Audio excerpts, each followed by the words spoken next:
So judges, please introduce yourselves. Well, good morning. My name is Ed Philpott. I am a trial lawyer. I'm practicing in New Hampshire. My office is right in central New Hampshire.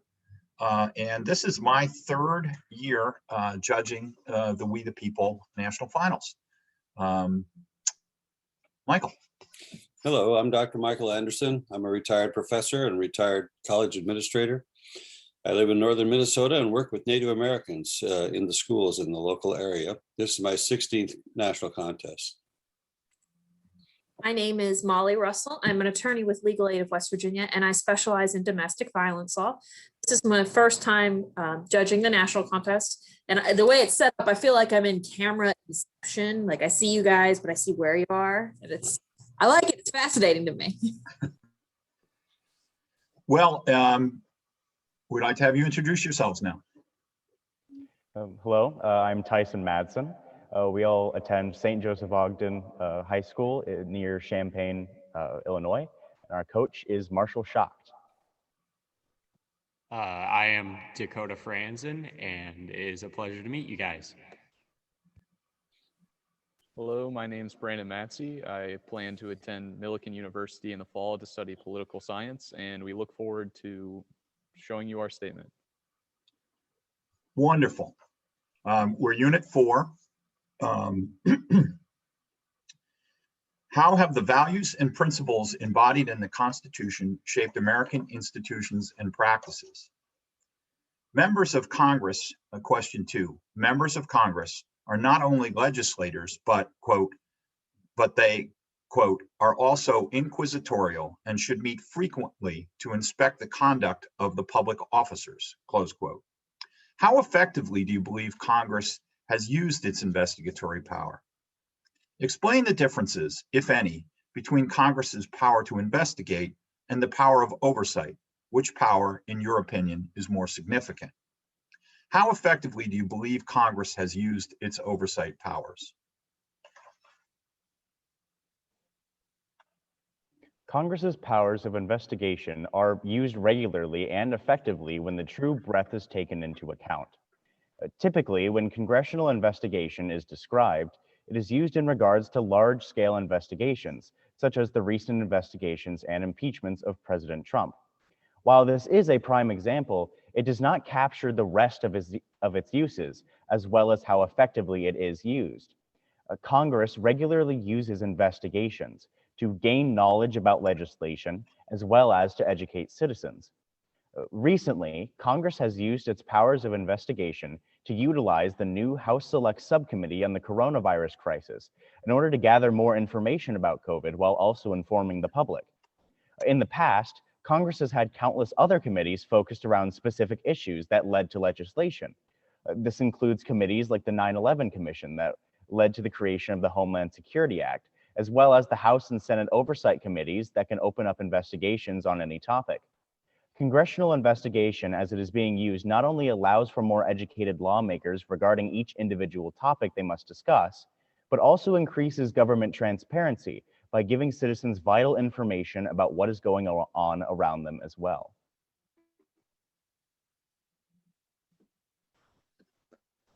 The power of investigation is based completely around the gaining of information. Congress uses investigation to learn more, to uncover, and to inform. This allows for a more educated group of lawmakers, a more educated public, and leaders that are held accountable. As Justice Brandy said, sunlight is the best disinfectant. When Congress does a deep dive into something, it promotes transparency and fights off corruption. However, none of that would be able to occur without another one of Congress's implied powers, the power of oversight. Oversight allows Congress to make sure that things are running smoothly and appropriately within the government. It allows Congress to watch things like federal agencies, federal commissions, the executive branch, and other committees. If they are not abiding by the rules, Congress can step in and attempt to solve the issue. Investigation and oversight are equally important. Not only do they directly affect each other, but they have other elements that add to their worth. Congress utilizes oversight to learn about deviation from law and then react to it. This has been used as efficiently as the power of investigation, mostly because they are typically used in tandem. However, like the power of investigation, it also has its own separate elements that are more regularly used than in huge investigations.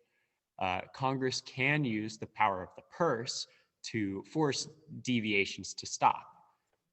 They can cut funding to committees and agencies that are not performing their necessary duties, as well as not giving money to support ventures made by the executive branch. This exact situation can also play out when a group refuses to work with the bodies of congressional oversight.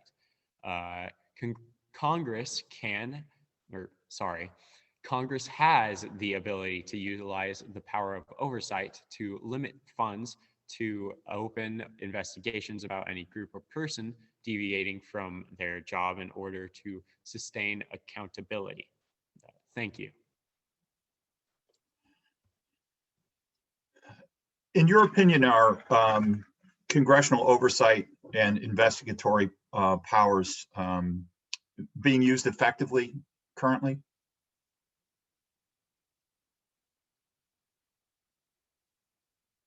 I would say that they are necessary in our government. As of recently, we have seen that they can be overused at times to basically politically smear people's names and try and get them off of future ballots and prevent them from being reelected.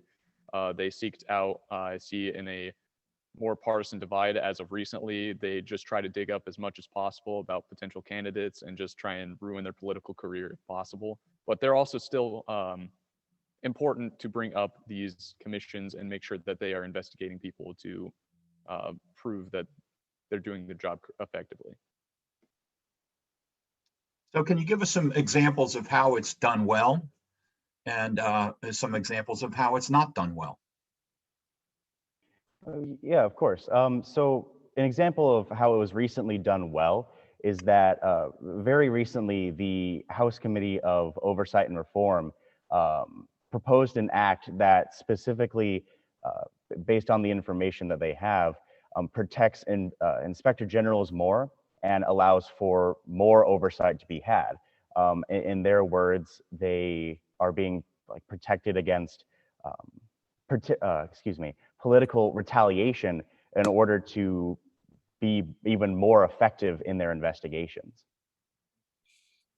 So your team cited earlier oversight. They're looking for deviation from the law. That's a quote. If they're looking for deviations in a law that they made, how can there be a check on themselves? Why isn't that a judicial issue?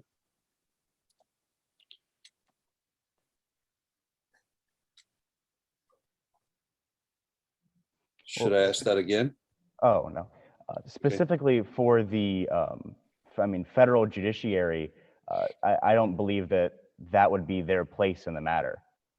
Well, you said, and some people think, that a good outcome would be a change in the law, or they're looking for examples when the law is not being followed or when the law is wrong, but they wrote the law.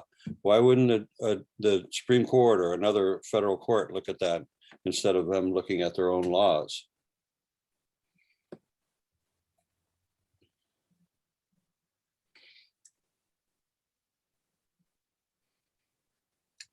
I guess the whole idea of oversight and investigation is a check and balance, and it feels like they're checking themselves. So we can move on to another topic. Let's talk about the power of the purse. What example in history can you cite when the Congress used the power of the purse to affect change?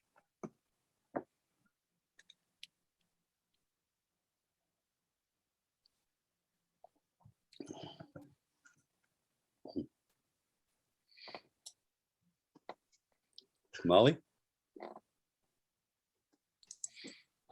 So what limits, if any, do you think should be placed upon the investigatory powers of Congress?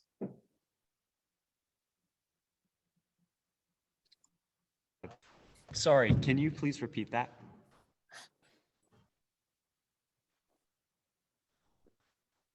I remuted myself. Sorry about that. What limits, if any, do you think should be placed upon investigatory powers of Congress? Well, we believe that there should be certain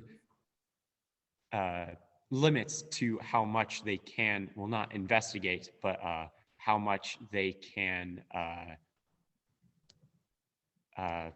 really, sorry, I'm trying to think of the words.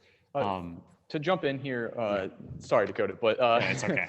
to prevent, it is important that we are able to investigate our executive branch and other officials. So I feel like it is necessary to give them as much power as possible in order to investigate. And by not limiting their power, it is necessary to not limit their power as much as possible. So how do you know when they've been successful? What's the positive outcome of an investigation or oversight? I hesitate to say that a successful outcome in one of the in an investigation would be an impeachment or something, because that's not, you don't want to see that, but that also shows that they are catching some of that fraudulence and some of what they are looking into. But it is important that these commissions are looking into that and finding as much as they can to prevent, again, like I said, fraudulence and other unnecessary acts.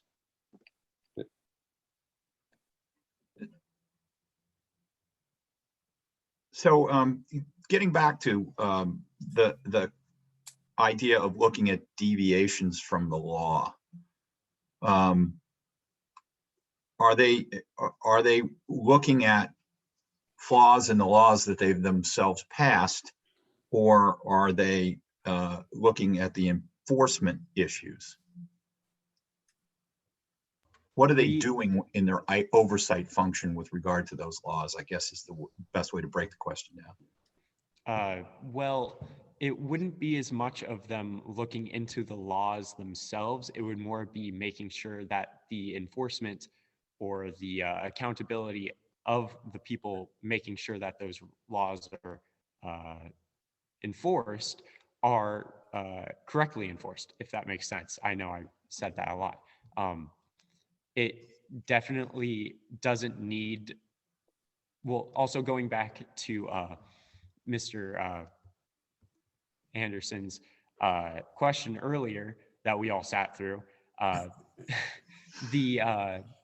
it's not as much of them looking back into the laws. It's making sure that the people that are supposed to be running those laws are correctly doing so. So no corruption is getting through and accountability is being held. An example of, I completely agree with what Dakota said about how it's not as much about the laws themselves, but about bodies doing what they're supposed to. For example, one investigation that comes to mind was after Hurricane Katrina, they investigated into why they didn't help more, or why they helped in the ways that they did, because they believed that there should have been more. I know recently there's an investigation being had about Puerto Rico recently as to why they didn't receive as much money as well. It's about overall conduct, not as much as creating laws.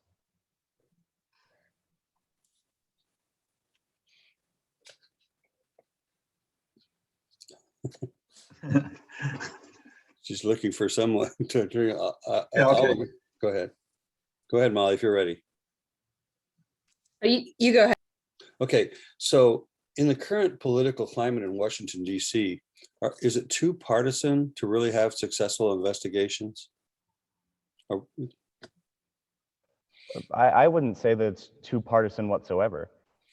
Go ahead, finish your thought. I asked the question. Finish your thought. A lot of these committees are specifically built around not being dominated by one group or by one party. Okay. The independent committee as a concept is regularly used because of this, so that you have different groups of people looking at the same thing and coming to a conclusion and then informing the rest of Congress. Thank you. Thank you. Thank you all.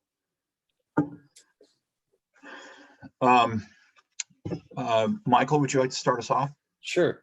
I will give you some advice about a couple of things, whether it's in the national contest or whether it's in life itself. You're always going to face a time when you go, wow, what am I going to say to that? It just happens, it's part of life, especially when you're dealing with hard issues like this. So I guess a strategy that I would share with you would be to say at some point, could you rephrase that question for me, please, or ask it again in another way? Because then it gives you time to say, "Oh, I better get my stuff together on this answer real quick."